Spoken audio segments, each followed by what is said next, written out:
Hi everyone, this is me Sania and welcome to my channel Sania lifestyle. তো আজকে আমি তোমাদেরকে দেখাবো আমের চাটনি করতে। তো ফার্স্টেই আমি দেখলে আমটাকে ভালোভাবে ধুয়ে সাইজ করে নিয়েছি স্লাইসভাবে। তো তারপরেই কিন্তু আমি কড়ার মধ্যে সামান্য পরিমাণ তেল দিয়ে দিলাম, দিয়ে পাঁচফোড়ন দিয়ে দিয়েছি। আর তার আগে যেটা দেখলে কাটামানটাকে আমি একটু ভালোভাবে ওটাকে গরম করে নিলাম, যাতে আমার ওটা পাউডার করতে সুবিধা হয়।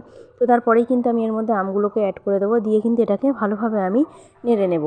তো এটা নাড়তে নাড়তে যখন দেখবো আমটা সামান্য পরিমাণে নরম হয়ে এসছে, তো এর মধ্যে কিন্তু আমি কিছুটা পরিমাণ লবণ অ্যাড করে দেবো এবং দিয়ে এটাকে আবারও ভালোভাবে কিন্তু এটাকে আমি ফ্রাই করে নেবো আমটাকে কড়ার মধ্যে।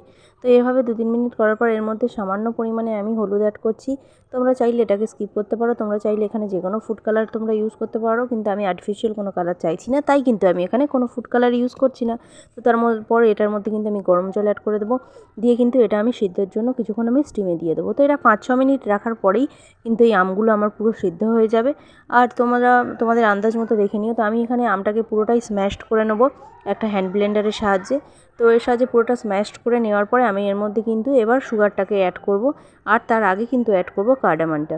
তো কার্ডামনটা আমি এখানে ইউজ করছি ফ্লেভারের জন্য। আর তারপরে সুগার যে যেমন তোমরা কনজিউম করতে চাইছো, তো সেরকমভাবে এর মধ্যে অ্যাড করে দিও। তো আমার টক মিষ্টি আচার খেতে ভালো লাগে, তাই আমি এখানে চিনির পরিমাণটাকে কম রেখেছি। তো দেখো, তারপরে আমি কিছুক্ষণ নাড়িয়ে নিলেই কিন্তু আমার রেডি আমের চাটনি। তো এই গরমের দিনে তোমরা এভাবে আমের চাটনি বানিয়ে খেয়ে দেখতে পারো, আশা করি তোমাদের ভালো লাগবে। আর আমার ভিডিওটা যদি ভালো লেগে থাকে তাহলে অবশ্যই একটা লাইক করে দিও। আর এরকম নতুন নতুন রেসিপি পেতে গেলে কিন্তু আমার চ্যানেলটাকে ফলো করে দিও। আশা করছি তোমাদের আজকের ভিডিওটা ভালো লেগেছে। Thank you for watching.